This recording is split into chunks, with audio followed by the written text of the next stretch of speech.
तो यहाँ आयनोकोजी और उसके साथी उस इमरजेंसी सिग्नल की आवाज की तरफ जाने लगते हैं और आवाजें लगा रहे होते हैं, पर कोई भी उनकी आवाज का जवाब नहीं दे रहा होता, जिस वजह से उन्हें यकीन हो जाता है कि जिस भी पर्सन का इमरजेंसी अलार्म बज रहा है वो खतरे में है। तब वो लोग इमरजेंसी अलार्म वाली जगह पर पहुंच जाते हैं, जहाँ पर उन्हें रियोन के क्लास के 2 मेंबर कोमिया और किनोशिता मिलते हैं। तो ये देखकर इके को शिनोहारा की भी चिंता होने लगती है, क्योंकि शिनोहारा उन्हीं के ग्रुप की होती है और उसे वहाँ पर वो दिखाई नहीं दे रही होती, और कोमिया के बेहोश होने की वजह से भी वो शिनोहारा का पता नहीं लगा पा रहे होते, जिस वजह से आयनोकोजी आसपास देखने लगता है और उसे वहाँ पर फुटप्रिंट्स दिखाई देते हैं। शिनोहारा इस तरह अपने साथियों को छोड़कर नहीं जाएगी और यहाँ पर साफ साफ पता चल रहा है कि इसमें कोई थर्ड पार्टी भी इन्वॉल्व है। तब वो लोग बेहोश हुए स्टूडेंट्स को देखने लगते हैं और नाना से सबको बताती है कि अगर टीचर्स वहाँ पर आ गए और अगर उन्होंने कह दिया कि वो लोग आगे पार्टिसिपेट नहीं कर सकते तो उन्हें ड्रॉप आउट करना पड़ेगा, जिस वजह से आयनोकोजी भी कहने लगता है कि अगर शिनोहारा को भी कुछ हुआ तो पूरा का पूरा ग्रुप ड्रॉप आउट हो जाएगा और उन्हें एक्सपल्शन का सामना करना पड़ेगा।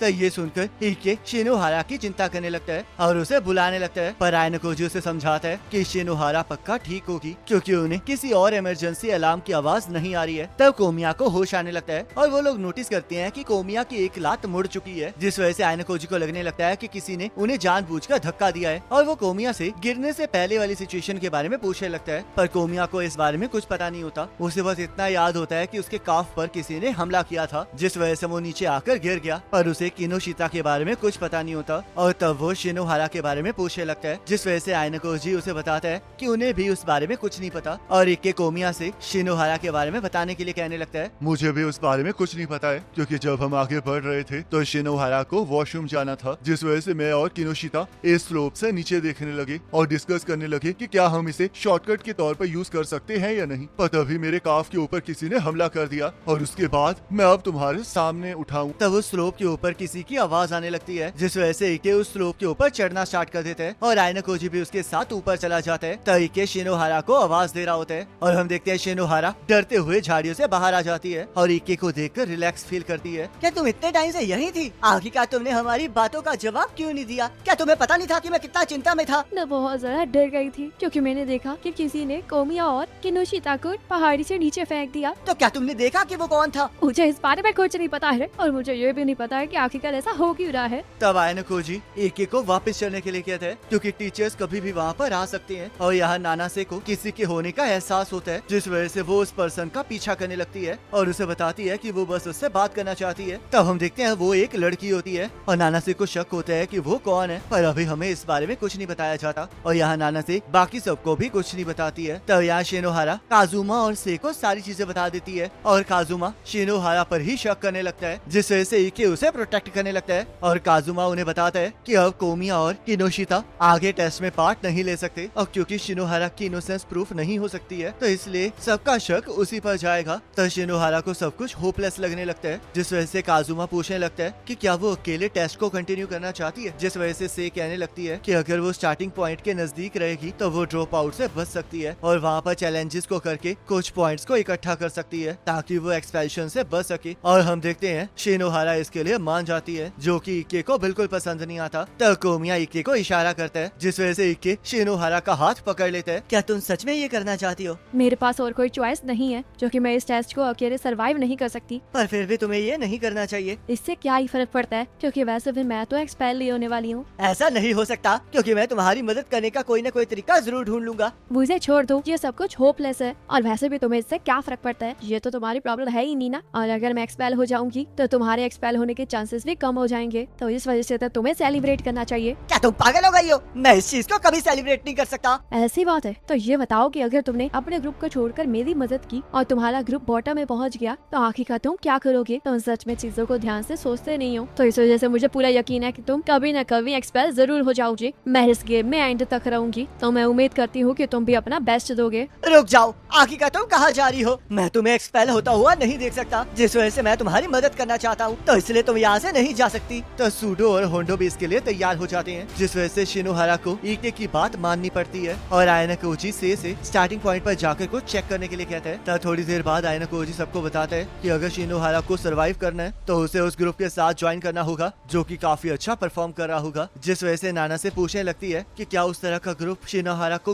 एक्सेप्ट भी करेगा। तब आयनोकोजी उन्हें बताता है कि उसके पास एक प्लान है, जिस वजह से अभी के लिए इके को शिनोहारा को प्रोटेक्ट करना होगा और उसके जितनी हो सके गेम पॉइंट्स को हासिल करने में मदद करनी होगी। और वो सबको इस बात का भी ध्यान रखने के लिए कहता है कि अगर बाकी स्टूडेंट्स बॉटम 5 ग्रुप में पहुंच जाते हैं तो उन्हें ये चूज करना होगा कि उन्हें किसे बचाना है और किसे नहीं। तब सभी लोग इसके लिए तैयार हो जाते हैं और आयनोकोजी नानासे को बताता है कि वो कुछ टाइम के लिए डेजिग्नेटेड एरियाज में नहीं जाएगा, जिसके लिए नानासे तैयार हो जाती है और अभी भी आयनोकोजी के साथ चलने की बात कर रही होती है, क्योंकि उसे पूरा यकीन होता है कि अगर आयनोकोजी डेजिग्नेटेड एरियाज में नहीं जा रहा है तो वो पक्का किसी इंपॉर्टेंट जगह पर जा रहा है। तो सर्वाइवल टेस्ट का 5वां दिन स्टार्ट हो जाता है और हम देखते हैं आयनोकोजी और नानासे रियोन और कात्सुरागी के ग्रुप के साथ टकरा जाते हैं और आयनोकोजी इसी चीज की उम्मीद कर रहा होता है। आयनोकोजी, ये डेजर्टेड आइलैंड टेस्ट डेट के लिए तो बिल्कुल भी नहीं है, तो आखिरकार तुम दोनों यहाँ पर कर क्या रहे हो? मैं तुमसे मिलने के बारे में ही सोच रहा था और मुझे पूरा यकीन है कि तुमने बॉटम 10 ग्रुप्स की रिपोर्ट तो देख ही ली होगी। ये तो तुम सही कह रहे हो, पर आखिरकार मेरी क्लास के कुछ इडियट्स 8th पोजीशन पर क्या कर रहे हैं? कोमिया और किनोशिता ड्रॉप आउट हो चुके हैं। आखिरकार अब हमें क्या करना चाहिए रुइन? क्योंकि अगर हम लोग टॉप 3 पोजीशन पर आ भी जाएंगे तो उनके हारने की वजह से इसका कोई फायदा नहीं होगा। तब रियोन कहता है, आयनोकोजी, शिनोहारा तुम्हारी क्लासमेट है ना, तो मुझे पूरा यकीन है कि उसे गेम में रखने के लिए तुम्हारे पास कोई ना कोई प्लान जरूर होगा। तो आयनोकोजी रियोन को अपना प्लान बता देता है, जिस वजह से रियोन आयनोकोजी से पूछने लगता है क्या उसका ये प्लान काम भी करेगा। तब आयनोकोजी उसे बताता है कि इसमें उसे सबसे ज्यादा जरूरत रियोन की ही पड़ेगी और हम देखते हैं रियोन इसके लिए तैयार हो जाता है, क्योंकि अभी उसे कोमिया और किनोशिता की जरूरत होती है, जिस वजह से वो लोग डील कर लेते हैं। और आयनोकोजी इसके बारे में रियोन को इचिनोजे को भी बताने के लिए कहता है, जिस वजह से रियोन पूछने लगता है कि क्या उसे सच में लगता है कि साकेनाकी इसमें उसका साथ देगी। तब यहाँ आयनोकोजी एक चैलेंज को एक्सेप्ट करने के लिए C5 एरिया में चला जाता है, जहाँ पर कोएंजी पहले से प्रेजेंट होता है और वो इस टाइम रैंक टेबल में 4th पोजीशन पर होता है। तब कोएंजी अपने आप के ऊपर पानी फेंक के अपनी तारीफ करने लगता है, जिस वजह से नाना से आयनोकोजी से पूछने लगती है कि क्या वो उनसे बात कर रहा है, पर आयनोकोजी उसे समझाते हैं कि कोएंजी अपने आप को कुछ ज्यादा ही समझता है, जिस वजह से वो खुद से ही बातें कर रहा है। मेरे बच्चे आयनोकोजी, लगता है अब हमारे बीच में कंपटीशन होने वाला है। तुम बिल्कुल सही कह रहे हो। चलो फिर देखते हैं कोएंजी के खिलाफ मेरा ये 1-on-1 फर्स्ट कंपटीशन कैसा जाता है। तब हम देखते हैं वो कंपटीशन टग ऑफ वॉर का होता है। मेरे बच्चे आयनोकोजी, मुझे पता है कि तुम इस तरह के पर्सन हो जो कि एफिशिएंसी प्रेफर करता है, और मुझे पूरा यकीन है कि तुमने ये कंसीडर किया होगा कि मुझसे कम्पीट करने से तो अच्छा है कि तुम ड्रॉप कर लो। क्लास जी में सिर्फ तुम ही ऐसे पर्सन हो जो कि टॉप 10 ग्रुप में है, तो इसलिए अगर हम एक दूसरे से गेम पॉइंट्स को चुराएंगे तो इससे किसी को फायदा नहीं होगा। ये तो तुम बिल्कुल सही कह रहे हो। तो चलो फिर इन बातों को छोड़कर गेम को स्टार्ट किया जाए। तब उन दोनों के बीच में टग ऑफ वॉर स्टार्ट हो जाती है, जहाँ पर हम देखते हैं उन दोनों की पावर बिल्कुल मैच हो रही होती है और आयनोकोजी ये देख के भी हैरान होता है कि कोएंजी उसकी फिजिकल स्ट्रेंथ को टक्कर दे रहा है, जिस वजह से आयनोकोजी और जोर लगाने लगता है और जैसे ही कोएंजी जोर लगाता है वैसे ही आयनोकोजी उस रस्सी को छोड़ देता है, जैसे कि कोएंजी जीत जाता है और वहाँ से चला जाता है। तो आयनोकोजी और नाना से अगले चैलेंज की तरफ बढ़ने लगते हैं और D9 एरिया में पहुंच जाते हैं, जहाँ पर फिर से उन्हें कोएंजी मिलता है। पर हम देखते हैं इस बार आयनोकोजी चैलेंज में पार्ट नहीं ले पाता, क्योंकि बॉयज के स्लॉट फिल हो चुके होते हैं, जिस वजह से नाना से अकेले ही उस चैलेंज में पार्ट लेती है और आयनोकोजी साकेनागी से मिलने चला जाता है और साकेनागी उससे पूछने लगती है कि आखिरकार वो उससे मिलने क्यों आया है। मैं यहाँ पर तुमसे एक फेवर मांगने आया हूँ। क्या तुमने सुना कि कोमिया और किनोशिता ड्रॉप आउट हो गए हैं? बिल्कुल, और मुझे ये भी पता है कि शिनोहारा अभी भी फाइट कर रही है। तो क्या तुम जो फेवर मांग रहे हो वो शिनोहारा की मदद के रिलेटेड ही है? तुम बिल्कुल सही कह रही हो। वैसे जितना मुझे अंदाजा है कि टेस्ट के हाफ कंप्लीट हो जाने के बाद सोलो फाइट करना आसान नहीं होगा,